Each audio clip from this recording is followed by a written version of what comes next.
possibly an answer here, as we're seeing once again the right of first selection did go over to the Bros, and they elected to go for counterpick. That means that DRX are going to remain on the blue side here for game number 2. We are going to have what we're used to, which is first pick happening on the left-hand side of your screen. And that is good for me, as an old person, that really struggles when things change. Yeah.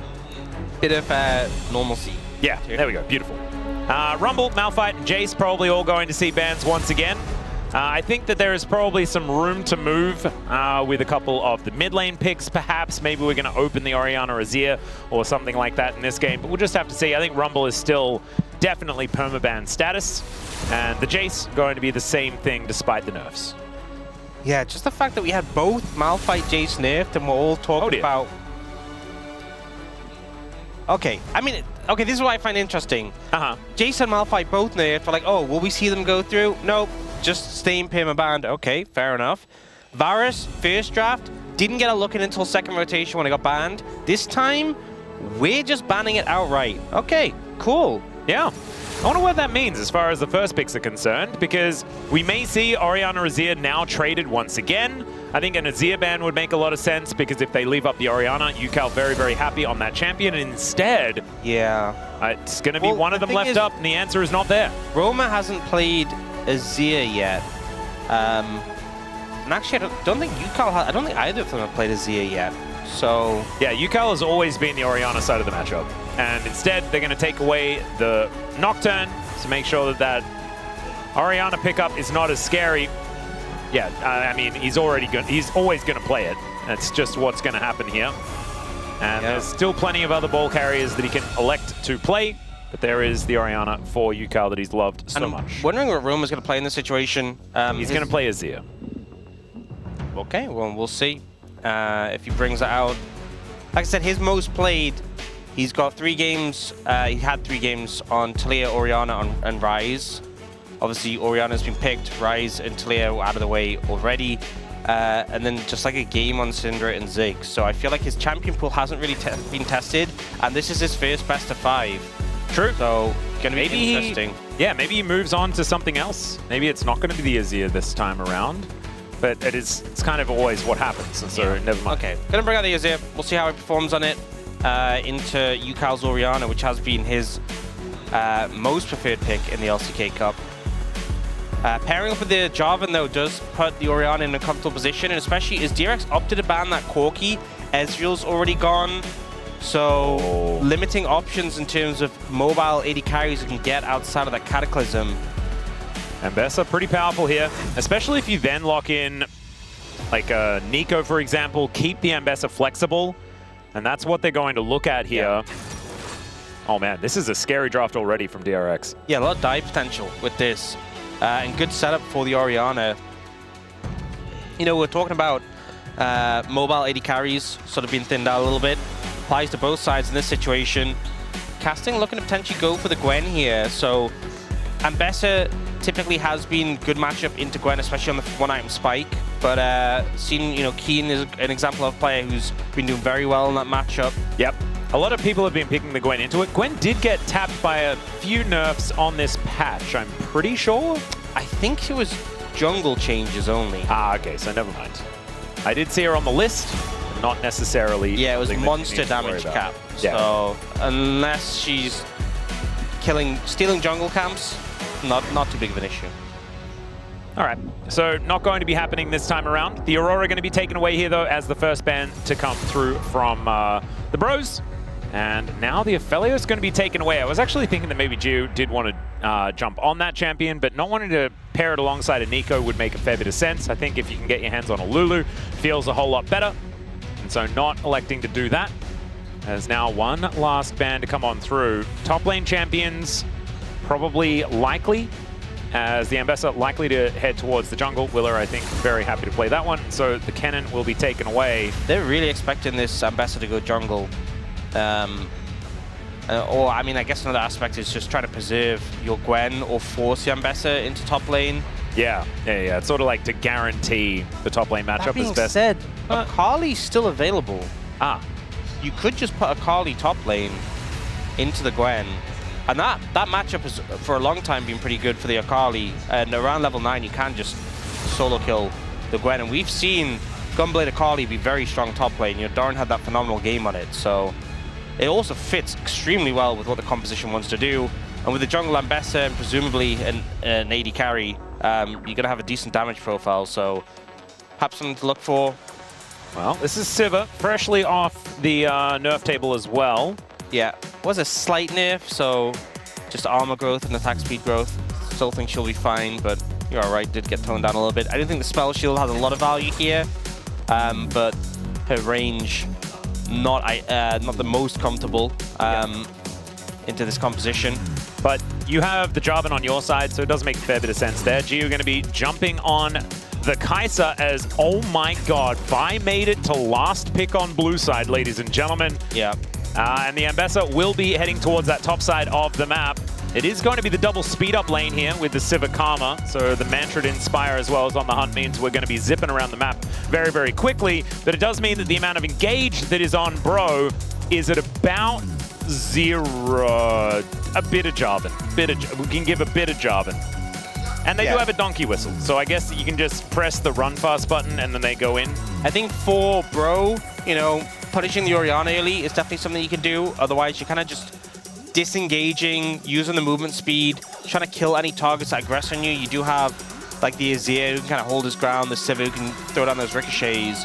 But DRX have just got a go comp, you know, and I'm really struggling to see how Teddy's going to try and survive in these fights, because the Vi in particular, you know, you fly in with the ultimate, you smite the spell shield on the way, and there's going to be like 18 different abilities following up that are going to just blow you up. Yeah, the fact that you then have public execution and you've got Pop Blossom, you've got all sorts of different options here. It is kind of insane. Casting fan here in the audience as well. And so let's see whether Casting can have a good game. So I think a lot of it does hinge on whether Rich is going to get unlocked from that lane and is able to actually impact flank angles. If the Gwen does have a really good time, though, could mean that Casting is the one with all the value and is able to get the advantage. Let's go to the Rift here for game number 2.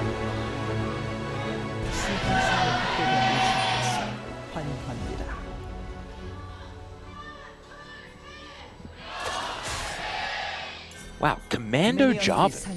It's been a long time since we've seen that skin. A long time since we haven't seen Cyanide skin. As, ooh, Mantrid Q value already. Yeah, that's both of the Geos got hit by it. That's one thing is what Did was saying, you know, go for like a winning lane matchup in the bot lane. Bro have absolutely done that. This 2v2 for the Sivir Karma. You're always going to have push. You're going to have a ton of poke. Really uncomfortable for the Nico Kai'Sa. Not a fun 2v2 to play. And the thing is as well, with the shield and the Karma, when Nico tries to poke back, you can shield the first bit of damage from the Pop Blossom and then just run out of it, so you don't get hit by any of the like second follow-up pops. So hard to trade into, hard to land roots. Didn't even need the shield there to run out of it. Well, let's see whether they can actually get the value. Is not a fun time. Yeah, just getting the Qs thrown at him over and over again. And Teddy, of course, very adept at this champion. Played it for the longest of any other player in a single game. And will hold that record for all time, I'm pretty sure. So that's pretty cool. He may have spent the most time in minutes on Sivir on Summoner's Rift, because he's also played a lot of games outside of that 192-minute one, 94. Oh man, I'm just landing all the Mantra Qs so far. I mean, it's not a hard skill shot to miss, but it's also like, you know, you miss one and it's so punishing because you don't get the cooldown refund. It's also very embarrassing. Yeah, it does like, feel bad. It's like half the size of the lane and you missed it. Let's see whether he can keep landing them, because that is going to be very important, like you're saying. Hit the normal Qs as well. Ooh, Casting finding a lot of success here on the Gwen, zoning Rich away. Will have that wave moving up and does at least get the experience from that caster minion, but looking a little worse for wear. And currently Casting at a very large CS advantage. Decent little shield to be picked up there by Rich, who does finally get some buttons back, but still looking a little dangerous here. And maybe it's just win lane, win game. Maybe that's going to be the plan here for the Bros. Maybe you don't need to engage if you're just winning all over the place. And that sort of forces DRX to try and go in on you.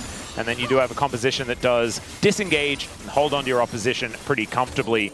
Repositioning with the on the hunt. They also Inspire, things like that. Do have a crazy amount of Baron damage. That is very true. We've talked about teams struggling to do Baron and how it's a lot stronger, it's a lot tankier. This is the sort of composition where it's like, okay, it's reasonable. You know, you could actually send it for it. And Rich actually getting a good trade there. I think a big aspect of this matchup is Gwen obviously having the passive stacked up on the wave and getting the full stack Q to trade back. Obviously, Rich was able to push the wave in early. A level 1 Gwen, not that useful. But I think once Rich gets that 1-item spike, that's really where you can start to take over and just mangle casting. Yeah, Eclipse is a pretty good item. Does teleport back to lane though. As you can see, casting has already made it back as well. He's got a book and a rock and 2 swords here for Rich. As far as fighting is concerned, I would say that Rich is looking a little bit better, especially because he does have 2 weapons, you know, so theoretically they could both be the long swords, even though they don't look right at this point in time. So there we go. Thematically correct. Casting, fighting with a book and a rock. I mean, the rock makes some sense. The book, not so much. We'll just have rock, paper, scissors, right? Oh, true. Oh my God, that's what he's gonna do. Yeah, he's got you're a genius. He's got all 3, so... So how can you ever lose? Exactly. Oh my kind of cheating. And he liked it, and so he put a ring on it. Oh my. Okay, it all just makes sense. Okay, well, Rich is going to have to try and figure out how to beat Exodia here towards the top side.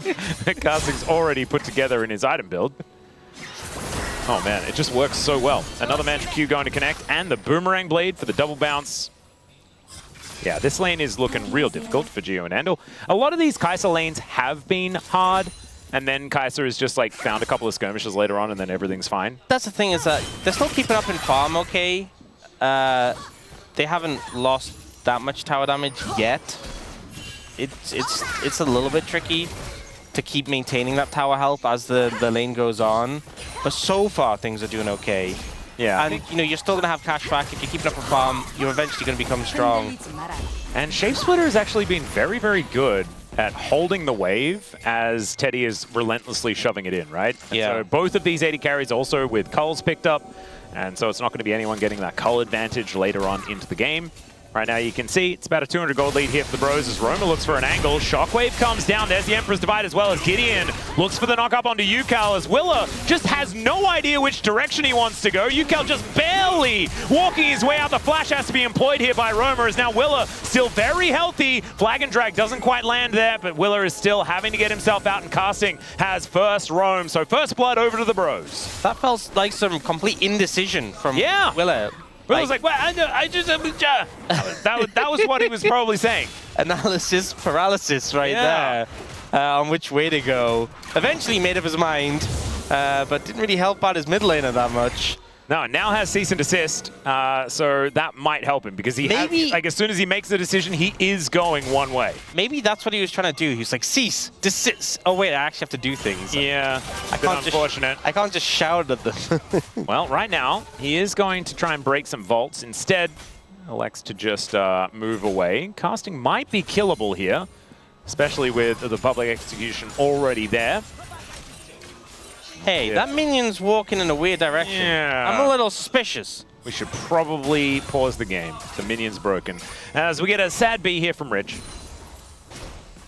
And Roma having a good time on this Azir. Let's have a look at this one more time as Gideon is the one that we're going to be focused on. Yeah, oh, nice good flash, yeah. Oh, actually, you know what I think happened? I think it was the terrain of the Emperor's Divide. I think that's what actually happened, is he was like pathing on that. And that's why it looked from our perspective. It looked weird from our perspective. So just it wasn't Willa's fault. No, let's just say that. Especially I found it so weird, given he had such a good game one, and it all makes sense. So it's good we got to see that again. Yeah, just weird pathing. That honestly happens a good amount. Certainly does. Especially, you know, playing against a Nivea, the amount of times like a Nivea wall goes down, and I'm just like, where is my character going? Jarvan as well is another one that does make things a little bit frustrating. depending on where he puts his Cataclysm. So we could have even more of these issues developing later on into the game. Right now, we have a Dragon being taken. First Cloud Drake is going to be secured here by the Bros by the looks, unless Willa can come in and make something of it. So they're going to take the Nico for a walk, and now Andal is in so much trouble. Yeah, he's very dead. Just not a whole lot he can do about that, as the Drake is going to be taken down, and then spectators are just going to get destroyed. Yeah, Andal learning the pains of not being barred in this one, and just be able to like goof about and make weird bard noises and just get away with anything. Just not enough chimes picked up by the Nico. Yeah, gets punished there. And this is a good start for the Bros, right? You know, the MO has been kind of get the early lead, win lane, win game. They're getting that Dragon. Picking up some more plates in the bot lane. 미드 서로 풀 돌 때까지 카르마 이용해서 coach 계속 voice 맞대는 게 come 좋을 through 거야. here. 확인하게. 카르마 와도 언제 뜨냐? Let's see what Coach Song has for them, as of course up against his former team as well, which is pretty cute. Does have Teddy alongside, so Song and Teddy, of course, have worked together in the past. So that was play with Karma until both mid flashes are back up. Yep. Well, they are going to be playing with Karma no matter what during this game. I believe they meant, you know, around the Karma, make sure that that one can be utilized, as Namgo is now going aggressive towards Andal and is not exactly going to be all that successful. Level 6 now gained for said Andal, as Willer is going to be able to grab the Gideon grubs one more time. Oh my goodness, Gideon's going to be so upset. This is twice in a row. Yeah. 0 for 6 on the Gideon grubs. Maybe next game. Yeah, perhaps. There is at least a guaranteed next game. We'll see whether there's going to be a guaranteed 2 more games if the Bros can continue with this advantage. Right now, 1.2k as Rich goes in. Probably the wrong time, but Willer is here and shows up to make it a 2v2. So just going to be backing away. Also, I mean, Vi is so miserable into Gwen. Because, you know, if you ult and she shrouds, and like you're outside, it just cancels it, and you just lose it. It's very depressing. Probably why we saw Willa sort of hanging out in the top lane and then decides, you know what, perhaps I will not press the button. I'm here, but I'm not interested. You're on your own, buddy. Yep. Sundered Sky picked up for Gideon, so he has that spike already. So I don't think really, as much as he was there, as he was there, and casting was low, and he would have opted in if there was a fight. Probably just wants to finish off that item first before they get stuck into anything.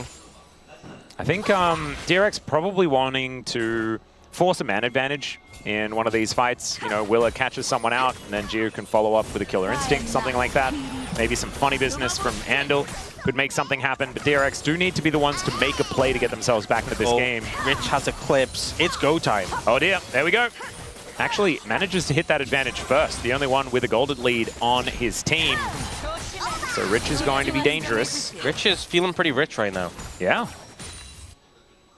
And right now, casting. Yeah, casting's like, you know what? Touche. Can't touch the wave, can't stack up his passive, can't trade. Cool. Yep. Have a good time. And Rich says yes. He will absolutely do that. Yukal almost has his first item done, but isn't quite there yet.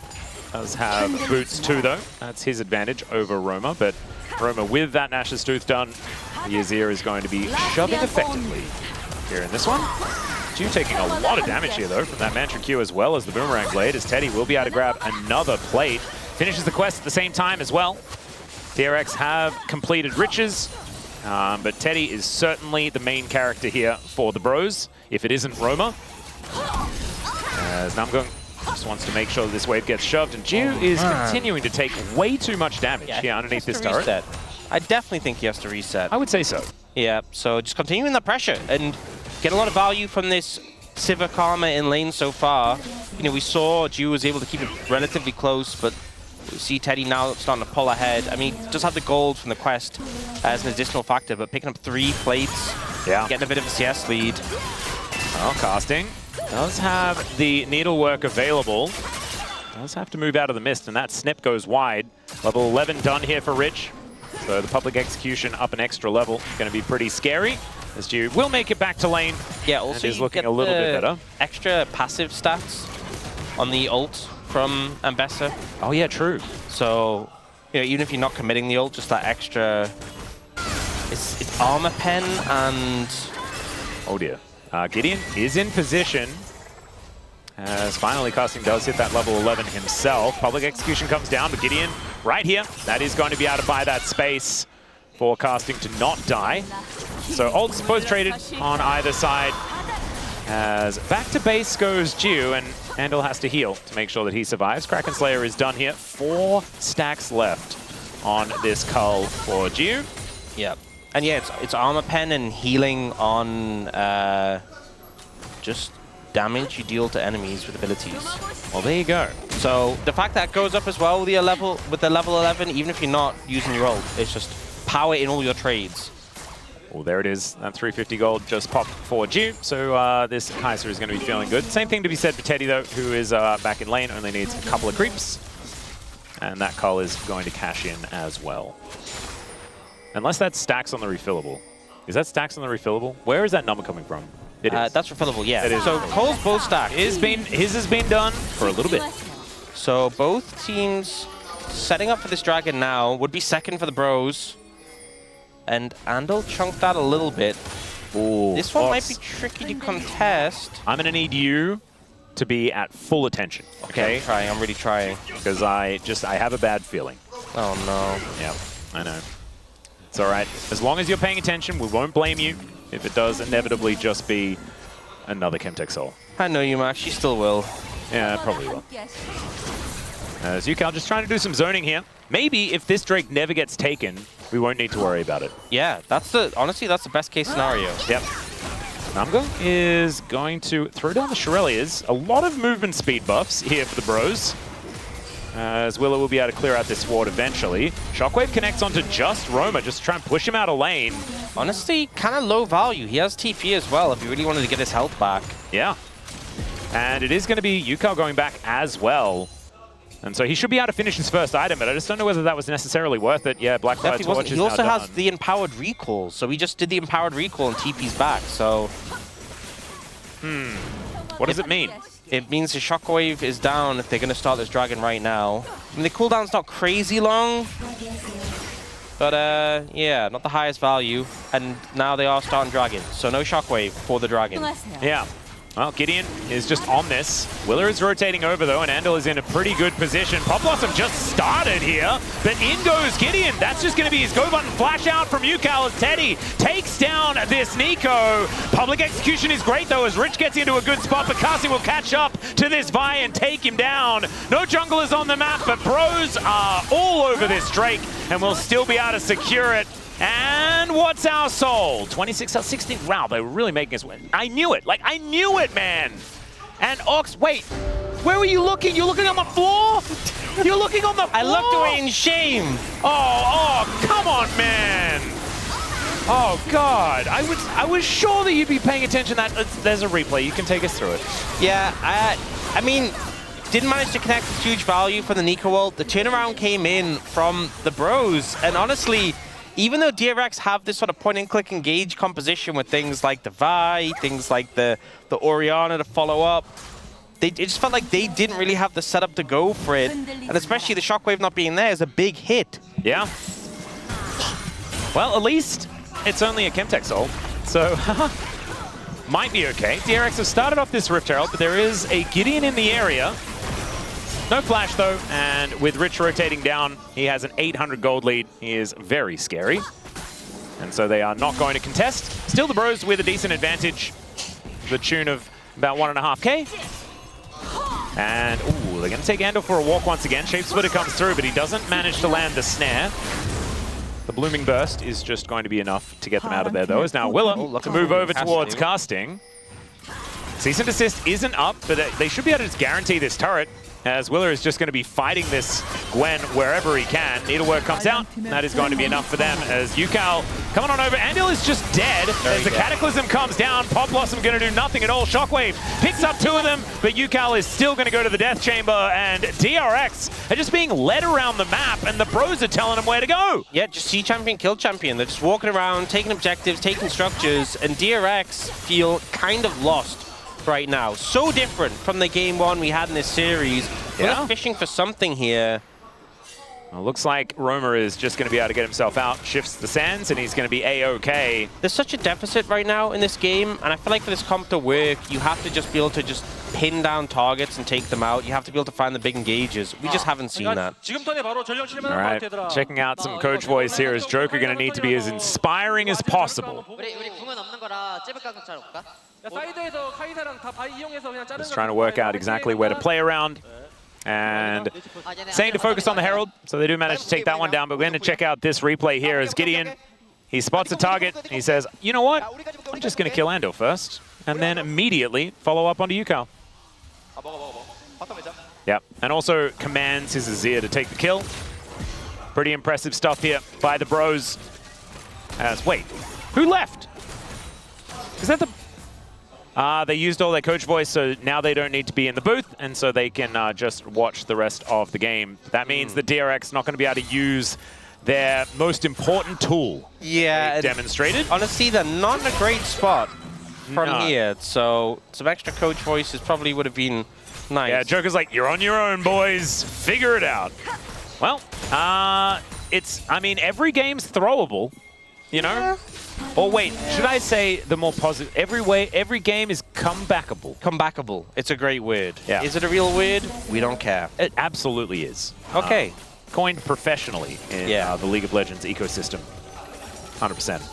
All right, the bros now setting up for a little bit of a siege into the mid lane. A supercharger there from Gio to try and get himself out of the way of that damage. Does actually work out. I think at some point Willa just needs to ult someone. Yes. Like stepped up and just Gio fly in, press all your buttons and kill them. I think Rich is also very strong. He's got more of Malmortius done. That's going to help him in the lane. Yeah, maybe they're waiting for 2-item spikes on Gio, which is a valid thing to wait for. But Casting also doesn't have all of rock, paper, scissors anymore. He's only got rock and scissors. Oh. So that's good news. Willer is now looking for a Teddy option, but he's a tough one to ult. He does have weird glowing sort of stat thing.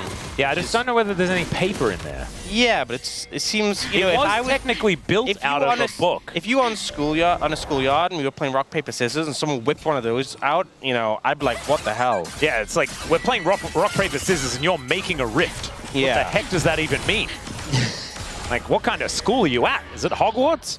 Do they make rifts in Harry Potter? I don't seem to remember. Do they play rock, paper, scissors in Harry Potter and they have some weird convoluted version? Yeah, they probably would have a weird version. Is there a Harry Potter version of it? I don't know. We could ask chat. Let us know if there is one. I don't think there is, though. As, you know, as most people, I have also read Harry Potter.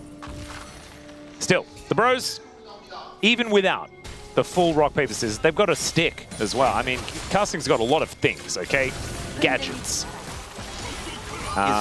Yeah, I'm still thinking about Harry Potter, so I was like, it's a collection of Horcruxes. But it's not. He's not Tom Riddle. Okay. Is this going to be a third dragon for the bros? It is just a Chemtech Soul. I mean, the healing and shielding is nice on all of these champions, but you don't need to send the entire game on this. They are using the Kanavi tech. The Kanavi tech. Well, it should just be that this dragon is taken down as Andal does just get into it. There we go, see? It's the Kanavi tech utilized beautifully, this time to disengage into zone, but he's also going to be able to get a charge. Look at that, and now he's possibly dead. Very dead. Could he have chosen not to pop out right there? Yeah. It would have been good, I think, to not have popped out there. I think it also would have been good to not pop out there, but yeah, I have nothing to add to that. Would have been good not to pop out there. Don't go out there. Andal used all of his playing super well in the last game, I guess. This one's been a little bit of a rough one, and I think we're seeing what sometimes happens to some of our teams in the LCK, is that they are capable of playing at a high level. And sometimes they elect not to. Capable, yeah. Here's Andal's like, I can escape. I'm about to get rooted. I can navigate and get out of this dangerous position. But I could also get some extra gold. Yeah, and I like really wanted to give him benefit of the doubt. But like... Oh, I am going to say one thing though. So he got 160 gold from the plates. Yeah. And Teddy got 150 gold for killing him. Oh, there you go. Well, now Romer is golden. Let's see whether he can survive as Pop Blossom does pick up at least one of them. Roma going to be taken out here as Jiu's on the board. Casting, though, getting amongst it. And Gideon is going to survive. The flash from Jiu is actually denied by the flash out of Gideon. And the Bros just have all the answers today. Okay, I know I said that Willa should just ult someone, right? Yes. 5 people in the enemy team. Why do you pick the one with the Seeker's Arm Guard? That's all I'm going to say. Well, because he was there. Okay, but there was other people. No, they weren't there yet. They weren't there yet. That's why he picked. He just said, you know what, we got to send it. Okay, well, they're gonna lose Baron. Yeah, no, it wasn't a great idea. Oh dear, Gideon gonna lock that one down very comfortably. Let's have a look at it. See, there was only one guy. There's only one guy. It's the speedy composition though. The TP comes in. Seeker's Arm God buys a lot of time. Handles. Ults. Happens. And then, yeah, Jiu gets baited. Flashes to chase the kill, and Gideon just also flashes. Gideon having a great bounce back game. Yeah, looking really good. Even also had his grubs denied today in this game, and this time he's getting some revenge for it. Roma, unfortunately, without a Baron because he was dead, but a worthy sacrifice, as we like to say. Willa now just taking his blue. And DRX trying to figure out what they can do about this. It's still, like, it's 3,000 gold at 23 minutes. It's not end of the world, but if the Bros use this Baron to successfully take down a bunch of structures, I mean, there's an outer turret still up in the top lane.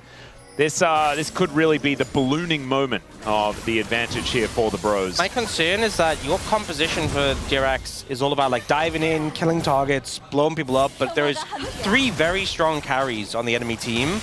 It's like if you commit and you explode Teddy, there's still Roma and casting, right? Yeah. Even Gideon is doing a lot of damage. So I think you gotta just need to have an almost flawless engage where you explode your first target super fast and you still have cooldowns for subsequent targets. Oh, Rich actually looking for a little bit of a follow-up here onto Gideon. He takes a fair bit of damage as Redemption comes down. Rich now looking in trouble as he does have to flash away to the out of the Cataclysm. Does have the public execution available, and Casting's ult is now on cooldown. Shockwave hits 3, is into the backline. Dances Rich, the Emperor's Divide doesn't find too much joy. Then it lands on top of Jiu, has to ult, does find the kill onto Roma, and immediately the top and 80 carry fall down for DRX. And now they have to scatter to the wind once again. It's just an advantageous trade for the Bros, and they're looking for even more. Oh no, the Vault Breaker doesn't quite land. Boomerang Blade to finish off the target. And Siva looking like a poke champion in this game as Teddy manages to find the beautiful angle, and that is 3 for 1 yet again. The engage was a little bit scuffed from DRX, and they just don't quite have enough damage, and Bro just unrelenting in the turnaround there. 6-0-4 for Teddy, 1-0-10 for Namgu, and this bot lane is just untouched so far in this game.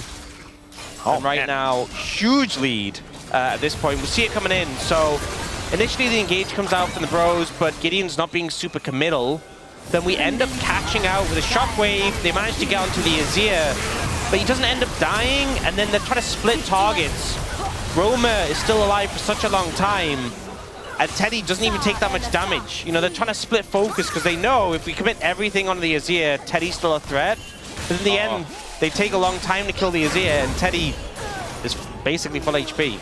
Yeah, and manages to get the finish off onto the Vi. So 6-0-4, 4 items done here for Teddy. This should be soul point over to the Bros as Rich is just going to wander in. See whether that's going to work out as Willer over the top. See whether they can deny this dragon. DRX still looking for a fight. Oh no! The blast going into disaster as Andel's going to get taken down. Willer with the cease and desist, but they will not agree to do that. Shockwave connects onto 1 just to disengage. The Void Seeker also going to land onto Gideon, looking a little worse for wear, but 2 for nothing and a dragon to boot, and the Bros continue on the front foot. 6.5k the advantage. Oh man, we're looking at a tied up series. We're looking at a best of 3 here in our first best of 5 of Super Week. Oh, okay, Namgung is likely to be dead. There he is. Okay, actually got a shutdown there as well. Oh no. He's gonna die. However, he did get what he wants, which is a kill onto an enemy champion. And a lot of gold, so that's something. I do just think it's hilarious how Andal, like, without doubt, had just an absolute masterclass of a game 1. Yeah. And then game 2. Yeah, it's from masterclass to disaster class. Yeah. 1 game. And this one, I mean, this is one of the things of playing the Nico into Jarvan. He can just put you in a cage. And just the worst possible timing. Yeah. To go for that blast cone. You can't even really blame him for it, but you know, the comedy was certainly there. As yeah, Gio just feels like he's found a target to kill. And you know, he did, but there was unfortunately too many bad guys. Yeah, I mean, to be fair, he didn't commit much. He didn't commit any sums. He gets a lot of gold. Yeah. I don't hate the play. It's not like there was anything on the map to play for, and there was a shutdown. So, you know, you get your gold there, Jiwoo. Teddy is, you know, starting to fight back when it comes to being the gold king. Teddy is very rich right now. Yep. Actually, Rich is on the other team, but yeah, he's richer than Rich. Yeah, he's significantly yep. wealthier than Rich. Rich is the richest on his team in comparison to his direct lane opposition, as Karthik sort of stopped killing the minions. He was actually the richest on his team, but Rich is richer than his counterpart. Yeah, and Rich will always be rich because he's rich. Yeah, he's the most rich. He is the most rich out of everyone in the LCK, but not the most rich in this game. Okay, Jiu, just going to try and clear out these minions in the mid lane. And if the bros fail to, you know, just like bring this one home and finish it off, DRX's go buttons might be able to create enough of a ruckus. If they can pick off a target without retaliation, you know, things like this, there could be ways to set up if the game goes late enough and Jiu gets scary enough. It's double GA, it's Sonya's, and it's Gwen. Like, these are your targets. And also, because you have a Karma with Redemption, like, if you kill Teddy, for example, when he comes up, you can have, like, Mantra Shield plus Redemption. So he's not, like, coming up at low HP. He's coming up ready to, like, instantly have a way of recovery. So he's not like, oh, he revives and we instantly just kill him again. It's really looking difficult from this position for DRX. They are in an uncomfortable spot. They need picks, honestly. Like, killing targets in a straight 5v5 might be hard. You need to explode someone in an isolated spot. Well, right now, the bros just looking at this Baron, and is already down to 50% health. Willa looking worse for wear as well as the poke is raining down. Let's see whether he can get himself a steal as Gideon decides that they do not want to give them that option. Andal in a bit of trouble here as Gideon flashes after him. The Pop Blossom connects onto only one. Sees an assist onto Teddy. He goes down to the GA. And now Jiu getting amongst it. He breaks his arm guard. Rich still trying to dance around the fight, and the shockwave is fantastic. Rich now gets on top of the priority targets, and Roma likely to go down, but the rest of the team are already dead. Flash out of the way, and Rich just has to watch on as the bros are able to tidy up this Baron, most likely as a result. Honestly, a massive effort from DRX, but there's just too much of a difference in terms of gold and too many carries on the side of the bros. Rich is going to try here. I don't know about this one. Gideon's there with Smite, so I just don't think this is going to happen. Still, he is going to try his darndest to take them down as he gets the more of Mount Mortia's shield, Mega Cone to get himself out of there, and Rich is going to survive it. So he did! You know, fair play. Hero play coming out. At this fight, I honestly think DRX play it and get about as much as they can hope out of it. All in all, they managed to get the GA out of Teddy here. But the problem is there's multiple other carries in this fight. So Roma ends up going in with casting on a Jiwoo. Jiwoo does buy time with the stasis. Teddy comes out though with a big shield, but Rich finds him with the ult, shuts him down afterwards. Unfortunately though, the likes of Namgoon and casting just end up shutting down the rest of the team. A lot of value from those shields, a lot of value from the Gwen. Gwen basically untouched in the fight. Oh man. Gio hasn't done a massive amount of damage. Teddy certainly has. Gideon gets on top of Willa, and he's going to be able to Mega Cone his way out. Pop Blossom, delivery into the backline, and there is no follow-up. So it is just a dead Andal. At least Willa is going to survive, but this should mean that the Chemtech Soul will go over to the bros. On a Gwen as well. Oh dear. Yeah, that is, it was difficult to kill any of them to begin with, and now it's even more difficult. Namgung also has an AoE shield, so Chemtech Soul kind of underrated here for the bros in this composition, as at least DRX got a crab.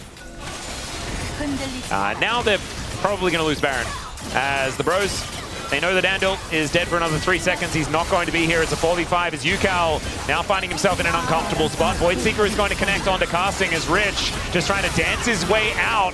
Does throw down the ulti just to become unstoppable, but it's not going to save him, although he does actually get out and make sure that his AD carry dies in the meantime.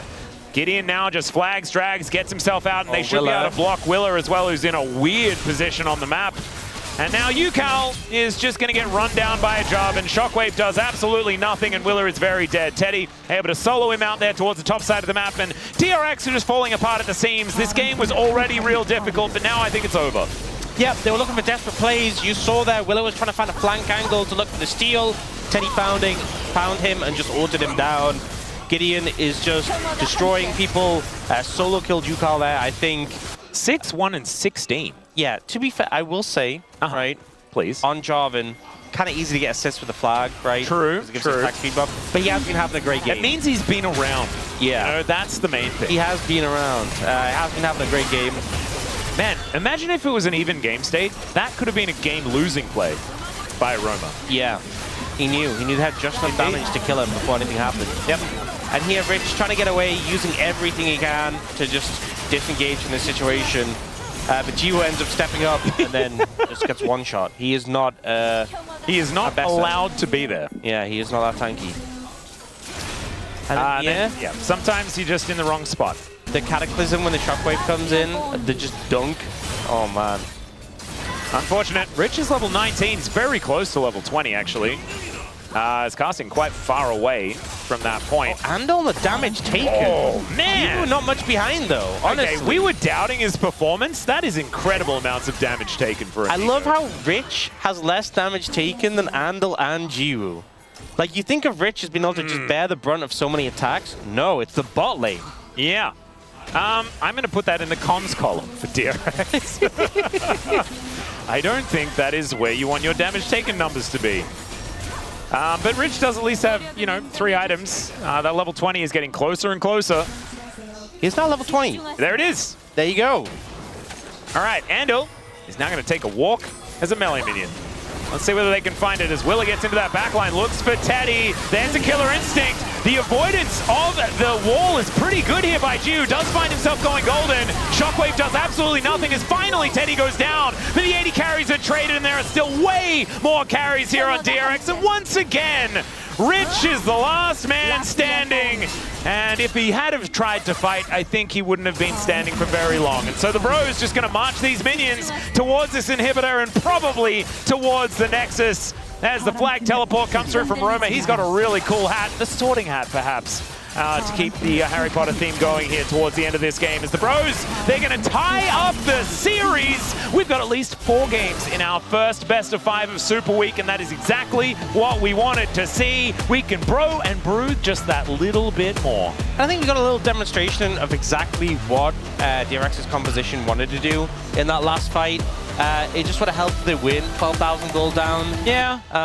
They did kill Teddy. They did.